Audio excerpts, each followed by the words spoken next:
దేవుడిచ్చిన కృపను బట్టి మరొకసారి మీ ముందు నిలబడడానికి దేవునికి కృతజ్ఞతాస్తుతులు చెల్లిస్తున్నాను. అలాగే మరి సంఘములో సంఘ కాపరి గారికి, అలాగే వచ్చిన వారందరికీ నా కృతజ్ఞత.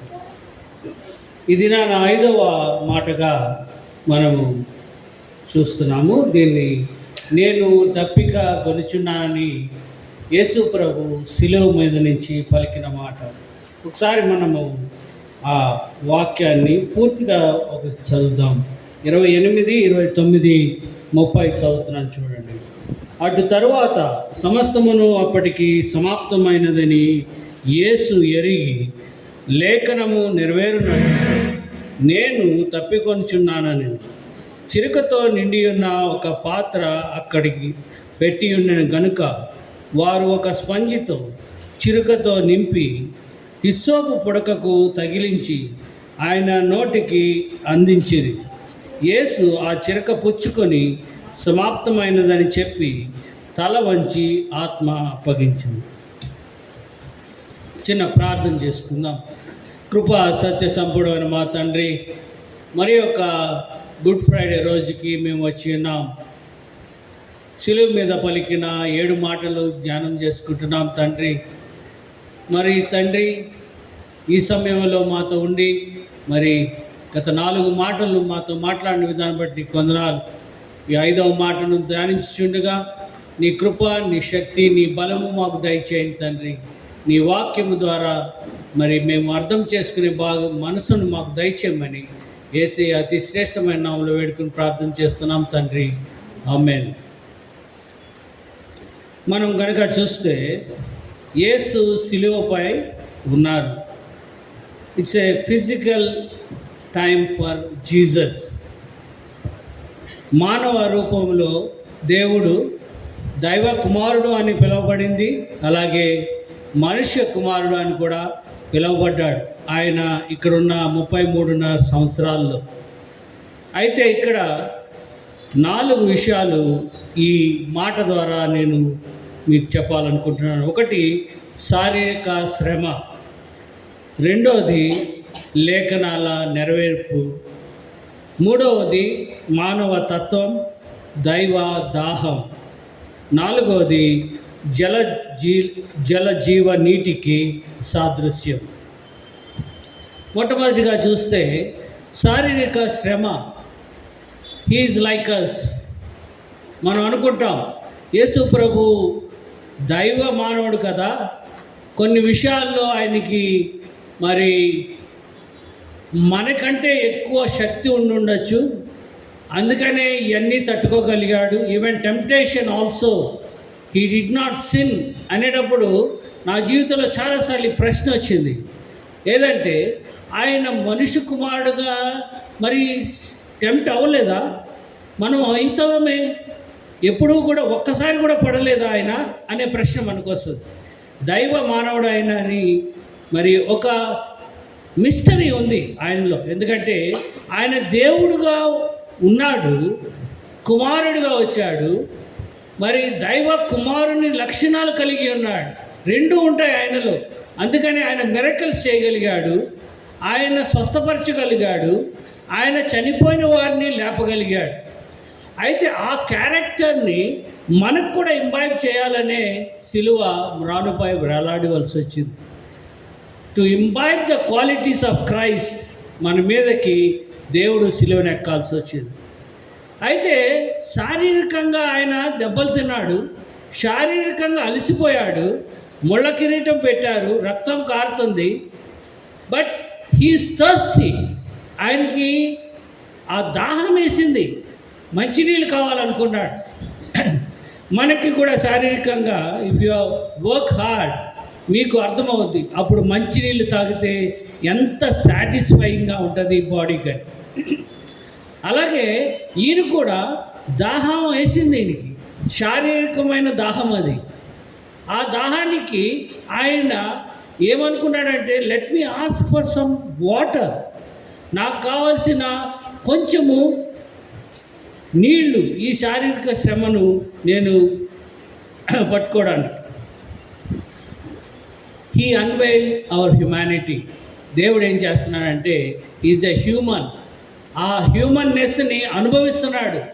నీకు నాకు ఎట్లయితే దాహం వేస్తుందో, నీకు నాకు కష్టాలు ఎట్లయితే వస్తాయో, నీవు నేను ఎలాగైతే ఫిజికల్గా టర్న్అవుట్ అయిపోతామో, నీవు నేను టెంపరల్గా లేకపోతే సైకలాజికల్గా వార్న్అవుట్ అయిపోతామో, అలాంటి పరిస్థితి కూడా యేసు ప్రభు వెళ్ళాడని ఈ మాట మనకు చెప్తుంది.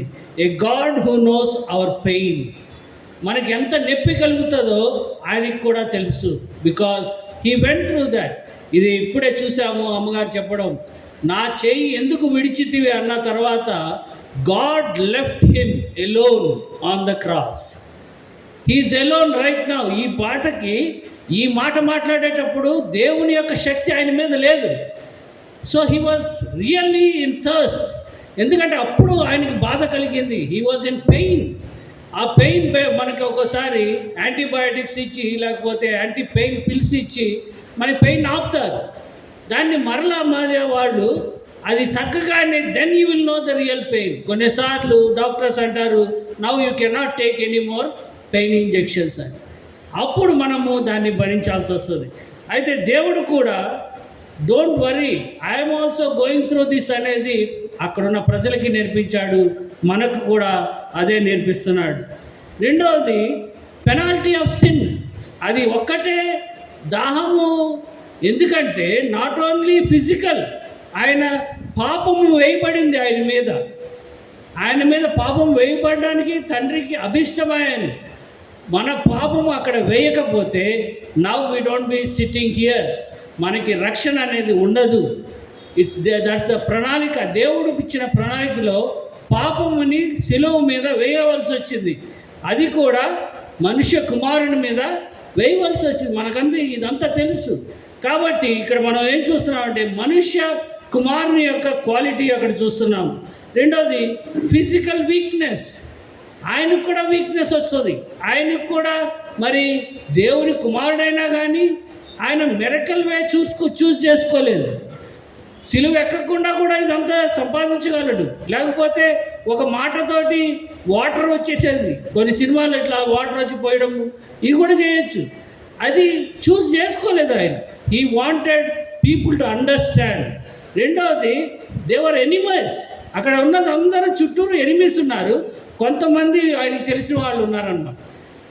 ఆ ఎనిమీస్ని అడుగుతున్నాడు, నాకు కొంచెం దాహం వేస్తుంది, కొంచెం నీళ్ళు ఇస్తారా అంటే దే అబ్యూజ్డ్ హిమ్. ఎలాగా? చేదు చిరుక అందించడం జరుగుతుంది. మనకి బాగా థర్స్టీగా ఉన్నప్పుడు మంచి నీళ్ళు, చల్లటి నీళ్లు తాగాలనిపిస్తుంది. అలాంటప్పుడు నీకు ఒకడు వచ్చి చేదు నీళ్ళు ఇచ్చాడనుకోండి, ఎట్లా ఉంటుంది? Feel it. ఎందుకంటే దేవుడు దాని గుండా వెళ్ళాడు ఆయన. They abused him. ఎందుకంటే దే వాంటెడ్ టు సీ దాన్ని మళ్ళా స్వీట్గా చేసుకుని తాగుతాడేమో, can we look at him in a different way అని వారు అనుకున్నారన్నమాట. తర్వాత ఈ understand the agony of human.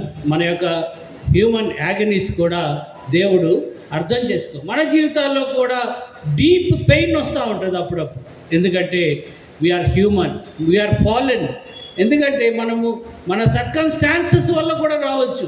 నీ వల్ల రాకపోవచ్చు, నీ ఇంటి వాళ్ళ రాకపోవచ్చు. సొసైటీలో ఉన్నావు కాబట్టి you are under pressure and you will go through this agony. అందుకనే మరి పెయిన్ రాగానే మనము అమ్మో అని భయపడకూడదు. ఇది have to remember Jesus went through this on the cross. రెండవ విషయం ఫుల్ఫిల్లింగ్ ఫాదర్స్ విల్. లేఖనములు నెరవేర్పు ప్రకారము.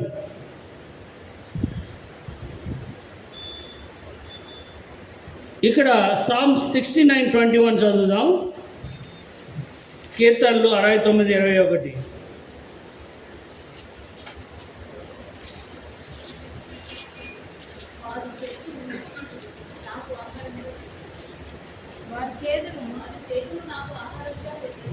వారు చేదు నాకు ఆహారముగా పెట్టిరి, నాకు దప్పి అయినప్పుడు చిరుకను తాగనిచ్చిరి. That's enough. ఇది ఆల్రెడీ ప్రొఫెసైజ్డ్ ఇన్ సామ్స్. దేవుడు ప్రొఫెసీగా చెప్పాడు, వారు చిరుకను నాకు అందించారు, చేదుకు నాకు ఇచ్చారు. God has to take this bitterness to give us the sweet life. So రెండవది లేఖనాల ప్రకారం కీర్తనలు 22:15 చూద్దాం.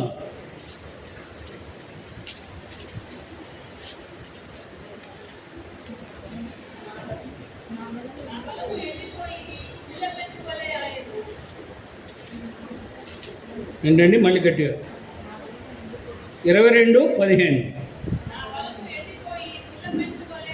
నా బలము ఎండిపోయి చిల్ల పెంకు వలె ఆయను, నా నాలుక నా దవడను అంటుకొని ఉన్నది,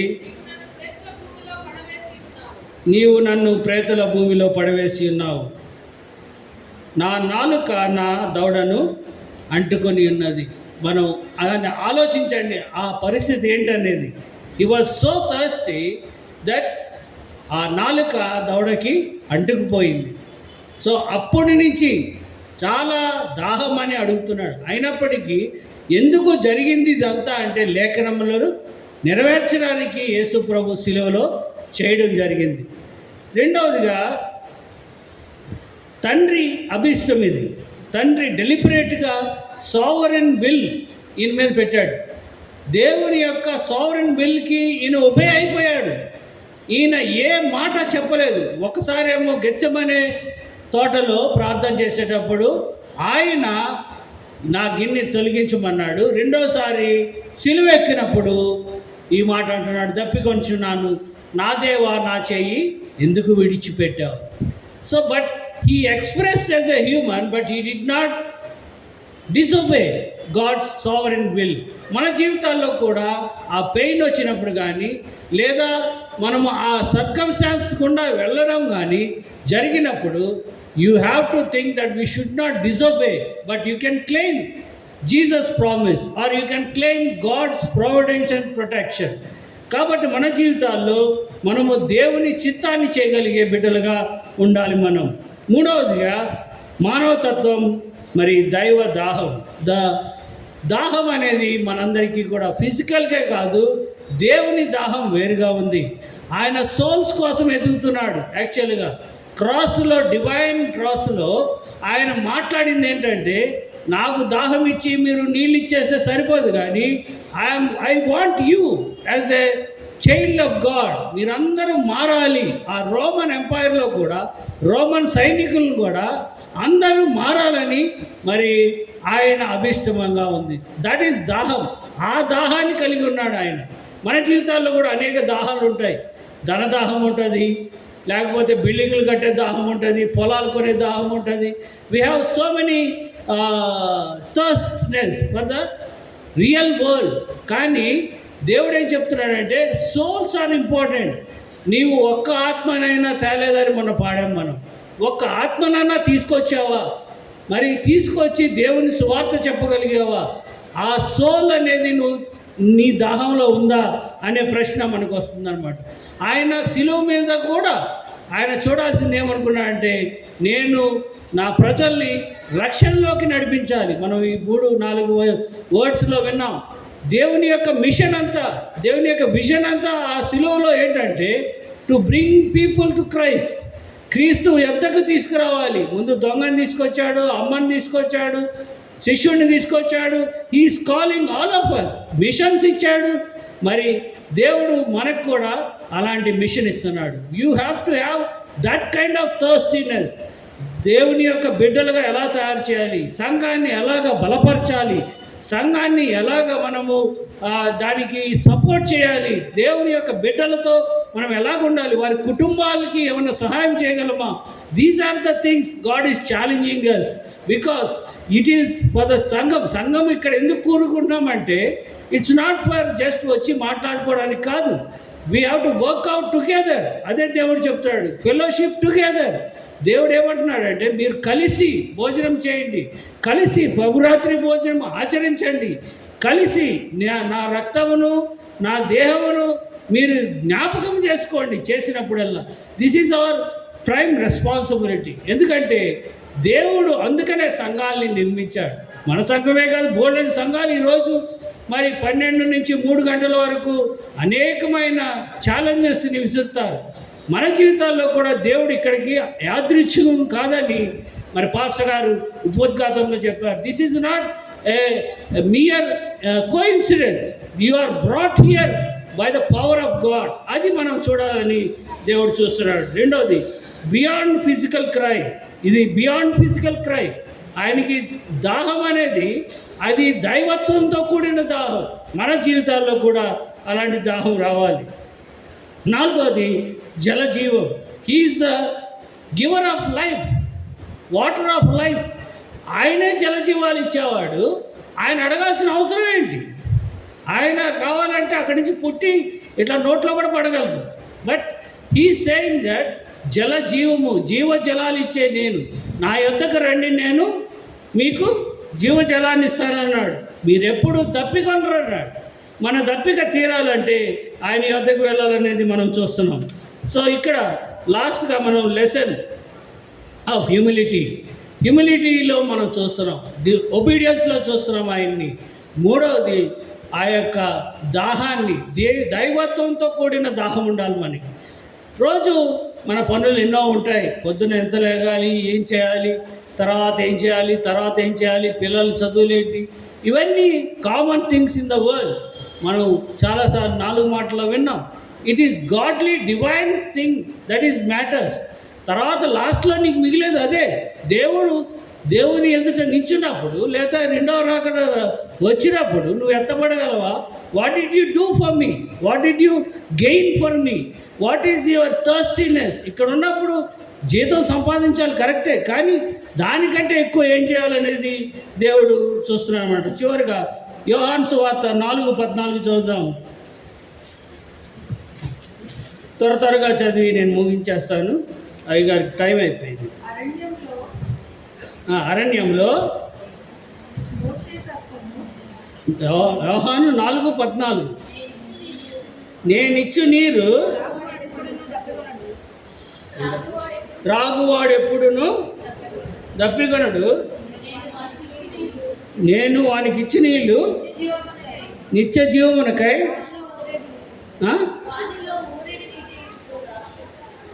వానిలో ఊరెను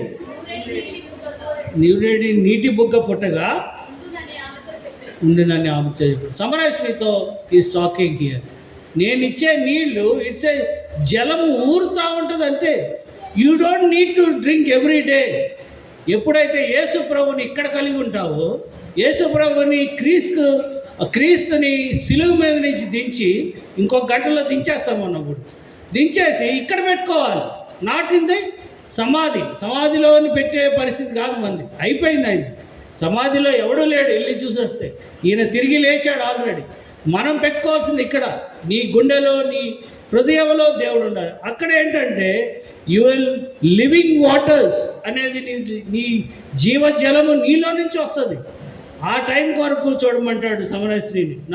యోహాను రాసిన సువార్త 6వ అధ్యాయము 35వ వచనము.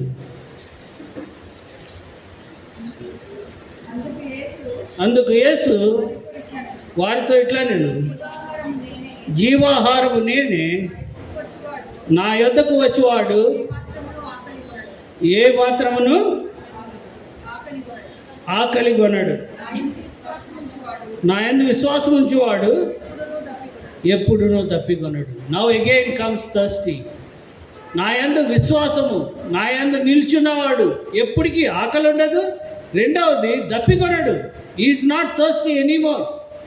ఈ thirstiness where, this is divine thirstiness. అందుకనే యేసు ప్రభు అంటున్నాడు, your thirstiness should be in divine place.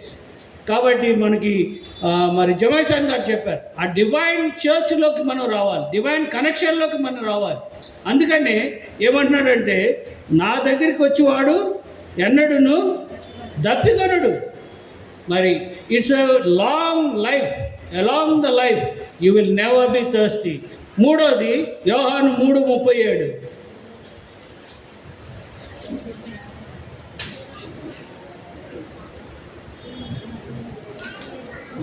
లేనట్టు.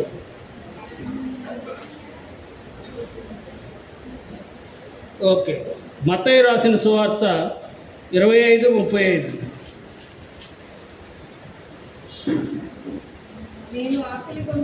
నేను ఆకలి కొంటిని, మీరు నాకు భోజనం పెట్టిద్రి, దప్పికొంటిని, నాకు దాహమిచ్చిరి,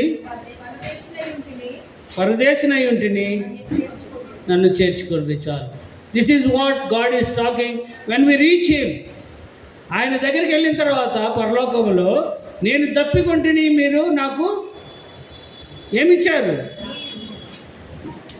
మళ్ళా చదవండి అది. నేను ఆకలి కొంటిని, భోజనం పెట్టారు, దప్పికొంటిని, దాహం ఇచ్చితిరి. ఈ దాహం ఇచ్చారు మీరు నాకు. మనల్ని కూడా అలా అనాలి, ఎందుకంటే that is what is our machine. మరి మనం ముందు చూసాం, దేవుని యొక్క బిడ్డల్ని మనం చూడాలి, వారికి కలిగే థర్స్టీనెస్ని చూడాలి. ఎవరైతే వారికి సహాయంలో కావాలనుకుంటున్నారో వారికి మనం చేయాలి.